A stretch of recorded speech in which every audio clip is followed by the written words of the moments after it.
আল্লাহ যে চিনে না তার কোনো জ্ঞান নেই, কোরআন বলছে। আখিরাত যে বোঝে না তার কোনো জ্ঞান নেই। কোরআন যে বোঝে না, নিজের মৃত্যু যে বুঝে না, কবর যে বোঝে না, মিজান যে বোঝে না, ফুলসিরাত যে বোঝে না, হাসরের মাঠের কল্পনা যে করে না, মৃত্যুর পরবর্তী হালাতগুলো অনুধাবন যে করে না, আল্লাহ কোরআনে বলে ওইটা মূর্খ, ওইটা মূর্খ, মূর্খ, জাহেল, এটা জাহেল, জাহেল।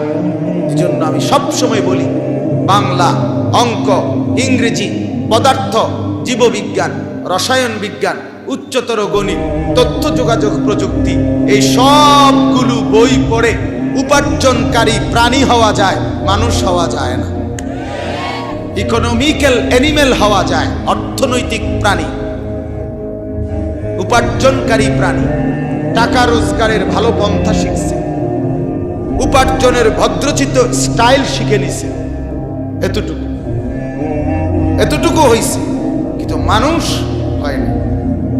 মানুষ হয়, মানুষ হবে সেদিন কোরআন পড়বে যেদিন, মানুষ হবে সেদিন মৃত্যুর পরবর্তী হালাত, আখিরাত, কবর, হাসর, মিজান, ফুলসিরাত, আমলনামা, আখিরাত, জান্নাত, জাহান্নাম বুঝবে যেদিন, ভাববে যেদিন, মানবে যেদিন, আমল করবে যেদিন, সেদিনই কেবল মানুষ,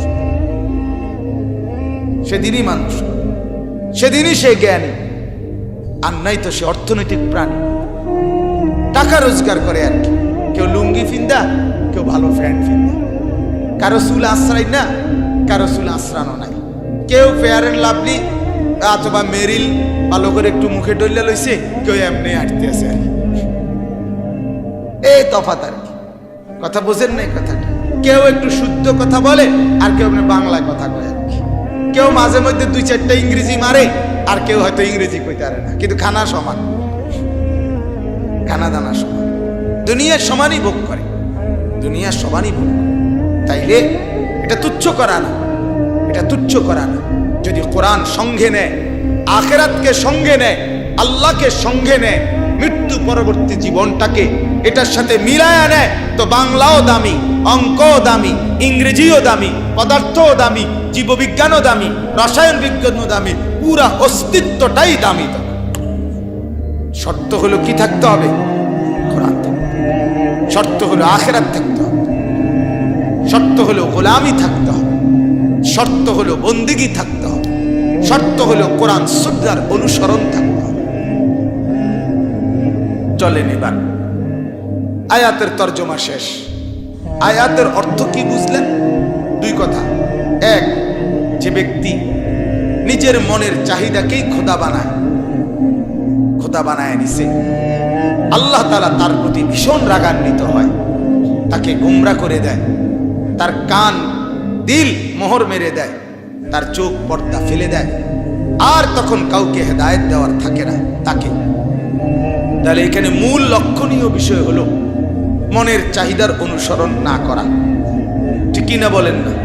কি বলছি কোন কি মূল বিষয়টা কি বলেন? মনের চাহিদার অনুসরণ না করা। এখানে এবার একটু ছোট্ট এক নাম্বার কথা বুঝেন। এটাকে আরবিতে ইত্তেবাউল হাওয়া, প্রবৃত্তির অনুসরণ। মনের চাহে, আমার মনে যা চায়। এই ছেলে, তুমি এনে দাঁড়াইয়া পেশাব করতেছো কেন? আমার মন চাইছে। এই ছেলে, তুমি যে সারাক্ষণ মোবাইল টিপতেছো, ছবি দেখো, আমার ইচ্ছা, আমার মন চাইছে। এই বেটা, এই তুমি যে শুধু শুধু এই মেয়ের পিছনে পিছনে হাঁটতেছো, আমার মন চাইছে। এই ছেলে, তুমি যে এক ওয়াক্ত নামাজ পড়ো না, একটা সেজদাও দাও না, কোনোদিন তোমার মসজিদে দেখি না, আমার ইচ্ছা, আমার মন চাইছে। এই যে বাপ, আপনি যে সবসময় ওজনে কম দেন, মিথ্যা বলেন, আমার ইচ্ছা, আমার মন চাইছে। কিরে ভাই, আপনার ঘরে যে সব সময় এক তালে টেলিভিশন চলে, আমার ইচ্ছা, আপনার সেখানে কি? এই যে প্রত্যেক কথায় আমার মনে যা আসা, হাসে কেন? আমার ইচ্ছা। কান্দে কেন? আমার ইচ্ছা। হাঁটে কেন? আমার ইচ্ছা। খায় কেন? আমার ইচ্ছা। এখানে কারো নিয়ন্ত্রণ, কোনো বিধান, কোনো অনুসরণ, কোনো শরীয়ত, কোনো নিয়ম কানুন কিচ্ছুর ধারে না। ইচ্ছা করলে দাঁড়াইয়া পেশাব করে, ইচ্ছা করলে বসে, ইচ্ছা করলে হাঁটতে হাঁটতে, ইচ্ছা করলে বিছনাতে। ঠিক না? যেমনি সুবিধা মতন লইয়া কথা, যেমনে মুততে পারে। এটা কোনো জিন্দিগি হইল মিয়া? এটা কোনো জীবন হইল? এটারে বলা হয় প্রবৃত্তির অনুসরণ, মনের চাহিদার অনুসরণ। মন যা চায় তা, মন চাহি জিন্দিগি। বুজুর্গরা সবসময় এটা বলে যে বাপ, মন চাহি জিন্দিগি ছাড়ো, রব চাহি জিন্দিগি ধরো। মনে যা চায় তা ছেড়ে দাও, রব যা চায় তা ধরে ফেলো। আল্লাহ যা চায় তা ধরো। মনের চাহিদা, মনের কামনা বাসনা, এটা কখনোই আপনাকে প্রথমত নেক কাজের দিকে উৎসাহিত করে না। ইন্নান নাফসা লাআম্মারাতুম বিসসু,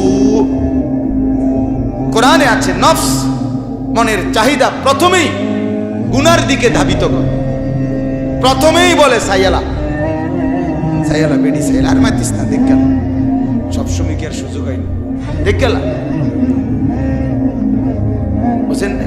মন প্রত্যেকের দিন 40 বছর, মনে করেন একটা লোক, একজন নামাজি, তার ফজরের নামাজ ছোটে না, মনে করেন কোনদিন 41 বছরের দিনেও এই নফস বলবে আজকে একটু দেরি করো। নফস বড় হারামি, বড় হারাম। সে প্রথমেই নাফরমানি, অবাধ্যতা, আল্লাহর নাফরমানি, গুনার দিকে প্ররোচিত। কোরআনে আছে ওয়া নাফসিন ওয়া মা সাওয়াহা ফাআলহামাহা ফুজুরাহা ওয়া তাকওয়াহা। এখানেও আছে নফস প্রথম ইলহাম করে, প্রথম ধাবিত করে ফুজুর, পাপের দিকে। এরপরে ওইটারে বাধা দিয়া, ওইটারে আটকাইয়া ডিঙ্গাইয়া ও তাকওয়াহা, নেক করতে হয়, তাকওয়া করতে হয়। মন প্রথমেই চায় গুনাহ করতে, মন প্রথমেই চায়। নফসের প্রথম চাহিদা প্রবৃত্তির অনুসরণ, আল্লাহকে বাদ দিতে, আখিরাতকে বাদ দিতে, কোরআনের হুকুমকে বাদ দিতে, রাসূলের বিধানকে বাদ দিতে। মন এটা প্রথম ধাবিত করে। প্রত্যেকের মন চায়, প্রত্যেকের মন চায় নারী দেখি। আমার মনেও চায়, আমার মনেও চায়। আমারও খুব মন চাইছে বিশ্বকাপ ফুটবল খেলা দেখি। আমারও খুব মন চাইছে সুন্দরী রাস্তার মহিলাদেরকে বড় বড় চোখ দিয়ে দেখি। মন তো চায়, মন চায় কিনা বলেন না কেন? কিন্তু সেখানে আমার জিম্মাদারিটা কি? আমার জিম্মাদারি হলো মনের চাহিদা তৈরি হবে, মনের মধ্যে চাহিদা থাকা, চাহিদা তৈরি হওয়া। চাহিদা এটা আল্লাহ প্রদত্ত, এটা থাকবেই, কিন্তু আমার দায়িত্ব এই চাহিদাটাকে সাথে সাথে একটা মিনিট থামাইয়া চিন্তা করা, এটা অনুমোদিত নাকি অননুমোদিত, এটা কি হালাল নাকি হারাম, এটা কি বৈধ নাকি অবৈধ। বৈধ হলে গ্রহণ করলাম, অবৈধ হইলে ছেড়ে দিলাম। কথা বলেন না? আমার মন চাইছে নারী দেখতে, নারীর প্রতি আমার মনের খুব চাহিদা তৈরি হয়েছে।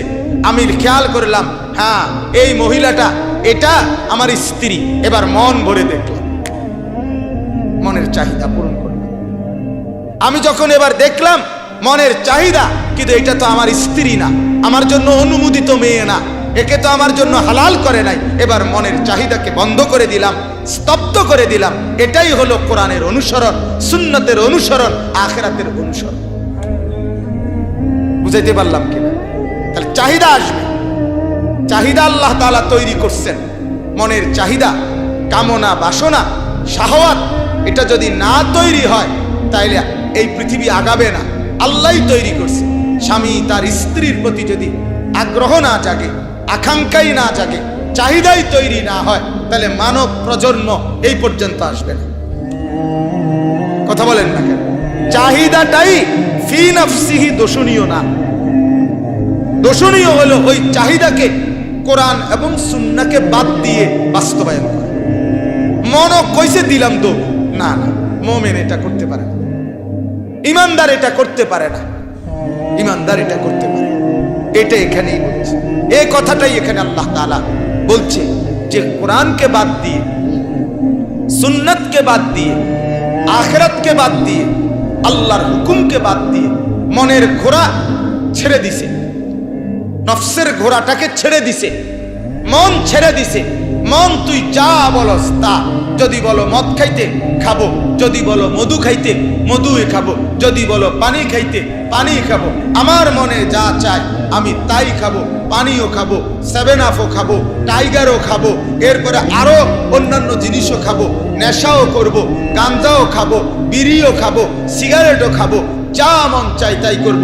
বেড়াও দেখবো, বেড়িও দেখবো, নাচও দেখবো, নর্তকীও দেখবো, উলঙ্গ ছবিও দেখবো, সিনা ব্যভিচারের দৃশ্য দেখবো, সুযোগ পাইলে অপকর্মও করব। এটাকে বলে মনের চাহিদার অনুসরণ। এটা আর মানুষ থাকে না, এটা জানোয়ার হয়ে যায়।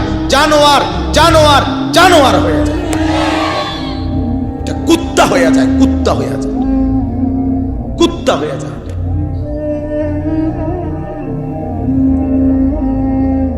এটার মানুষ থাকে না, এটার ইনসান থাকে না। আফরাআইতা মান ইত্তাখাযা ইলাহাহু হাওয়াহু, এটা যেমন এমন। আরেক জায়গায় আল্লাহ বলছে আরাআইতা মান ইত্তাখাযা ইলাহাহু হাওয়াহু। আল্লাহ রাব্বুল আলামিন বলেন, বন্ধু আপনি কি তাকে দেখেছেন যে তার মনের চাহিদাকে খোদা বানাইছে? এরপরের আয়াতে আল্লাহ বলেন ওয়া তাহসাবু আন্না আকসারাহুম ইয়াসমাউনা আও ইয়াকিলুন। রব্বুল আলামিন বলেন, বন্ধু আপনি মনে করেছেন যে মনের চাহিদা মতো চলে সে কিছু শুনতে পায়, সে কিছু বুঝতে পারে। আপনি কি এটা মনে করেন? না না। আল্লাহ বলে, বন্ধু মনের চাহিদার অনুসরণ যে করে, আপনি যদি মনে করেন সে কিছু শুনে কিংবা কিছু বুঝে, না রে বন্ধু, বুঝেও না, শুনেও না। ইনহুম ইল্লা কাল আনআমি বাল হুম আদাল্লু সাবিলা। না বন্ধু না, ওইটা শুধুই কেবল জানোয়ার হয়ে যায়। দোস্ত এটা কোরআন।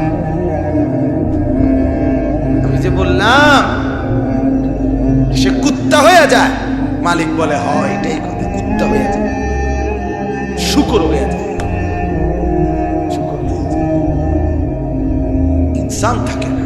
বাল হুম আদাল্লু সাবিলা, বরং সে আরো নিকৃষ্ট পথভ্রষ্ট হয়ে যায়। কুত্তাতেও খারাপ, শুকুরের চাইতেও খারাপ।